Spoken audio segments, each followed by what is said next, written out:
Tonight on Justice, a Clinton Foundation investigation. The public has a right to know, because this really and truly, this is exactly the kind of pay-to-play politics the American people are sick and tired of. The FBI is interested.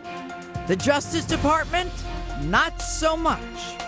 I'll talk to Clinton Cash author Peter Schweitzer. Plus, get ready for street justice. I'll take the pulse of voters and some future voters. Donald Trump is trying to destroy the U.S. He is? And is Hillary trying to rebuild it? Yes, she is. All right, look at the skyscraper here.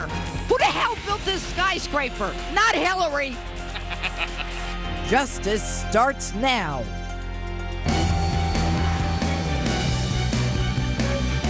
Hello and welcome to a special Sunday edition of Justice. I'm Judge Jeanine Pirro. Thanks for being with us tonight. You know, newly released emails suggest the power of the State Department was used to show favoritism to the donors of the Clinton Foundation. And in case you missed last night's Justice, you'll hear my open and my take on those newly released emails later in the hour. But joining me now is the author of Clinton Cash and Breitbart News senior editor-at-large, Peter Schweitzer. All right, Peter, good evening. Listen, you wrote this book, Clinton Cash, well over a year ago, and we are now just finding out that some of the stuff that you wrote about in the book is being released by the State Department in emails as a result of a federal judge requiring the State Department to release information that previously they weren't willing to release. So what is the latest in terms of the information that we are learning about the Clinton Foundation and that relationship between the foundation and the State Department under Hillary Clinton? Well, Judge, I wrote in Clinton Cash about what I call the Clinton blur, and that is their blurring of lines between their private activities, some of them commercial, some of them are related to the Clinton Foundation, and the State Department. They were blurring them, and the problem, of course, is that ethics laws don't allow you to blur them.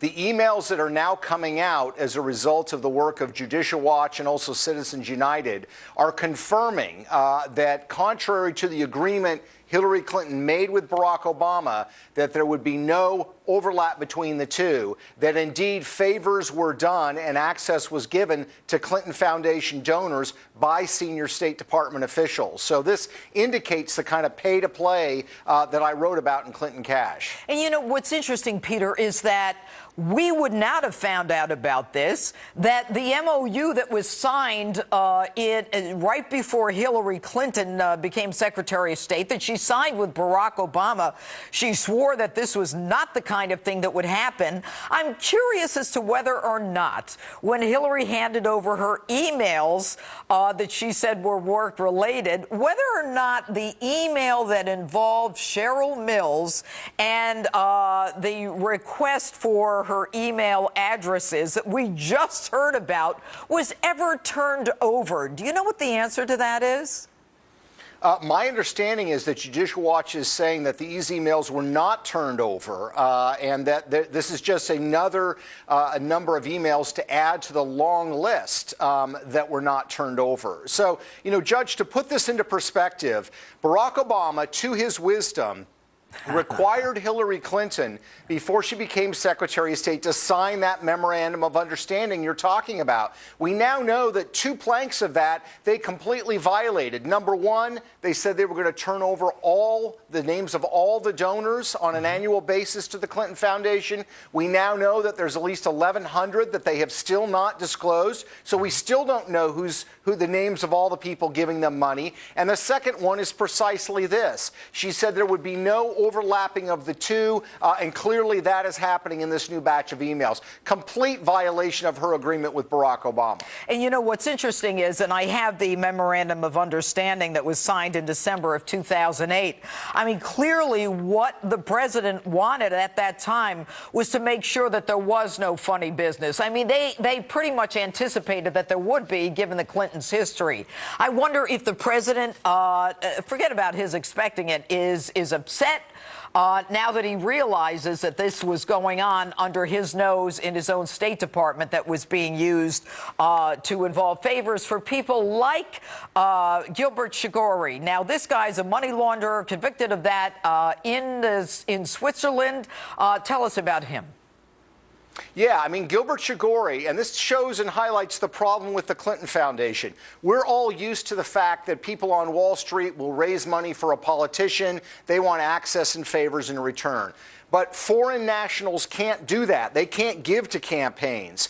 What the Clinton Foundation does is allow people like Gilbert Chagoury a way around that to get access and influence through the Clinton Foundation. He is not an American. He's not an American businessman.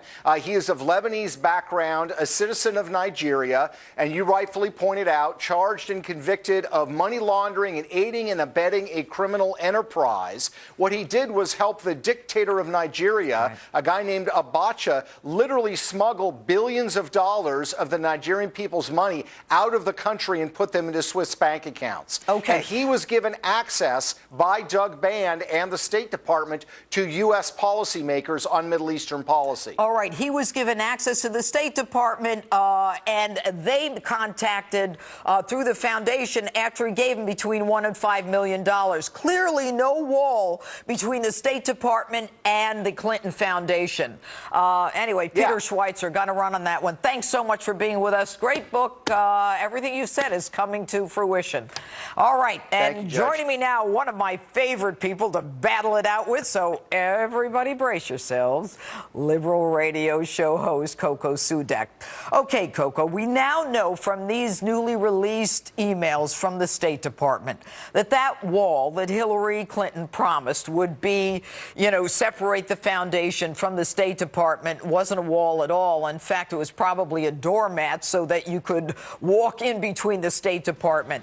We've got this convicted felon, this Chagoury guy, who was introduced by Uma Abedin and Cheryl Mills to a U.S. ambassador.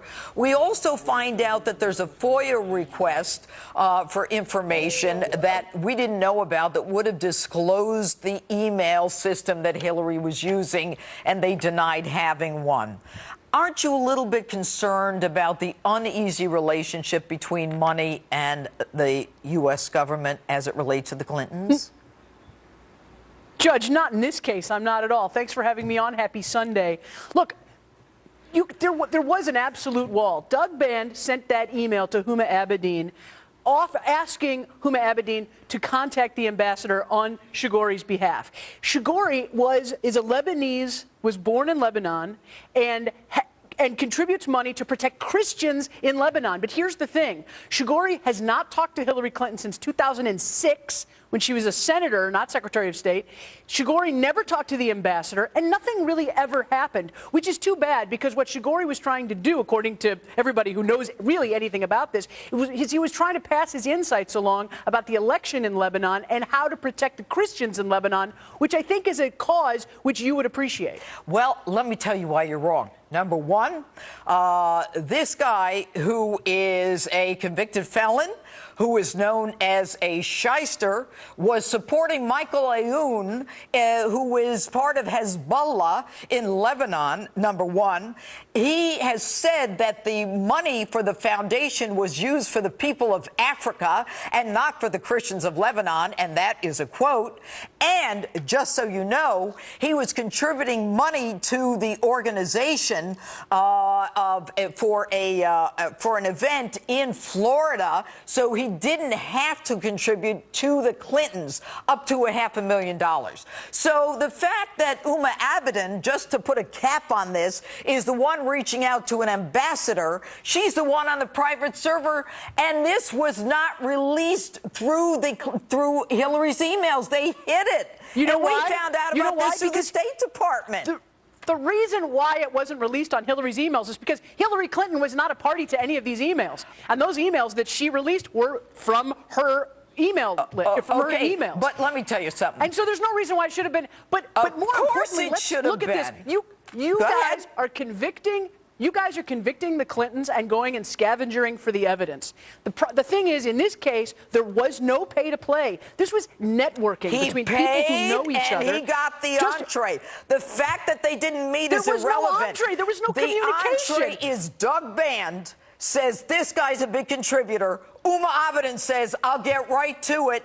They put Feldman and Shiguri together. And nothing happened. The only ones who say they didn't meet are the two of them. I don't believe a word they say because they said there was one. By the way, you want to tell me why Uma Abedin is paid by the foundation and the State Department? Tell me why. Judge, that's the point. You're convicting the Clintons and going and finding the evidence. Yeah, that's what I do for a living. And even when the evidence is turned up, you don't believe it.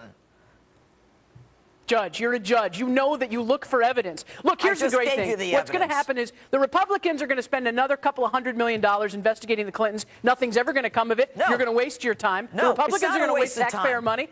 And the Clintons are going to continue to run the country. Let me tell you something. What you've got here is a woman who did not turn over these emails. There was a FOIL request for her email system, and Cheryl Mills says we don't have any information on that, and we would have found out about all this years earlier. Anyway, Coco Sudek, we had a good conversation tonight. Thanks for being with us. Have a great night, Judge.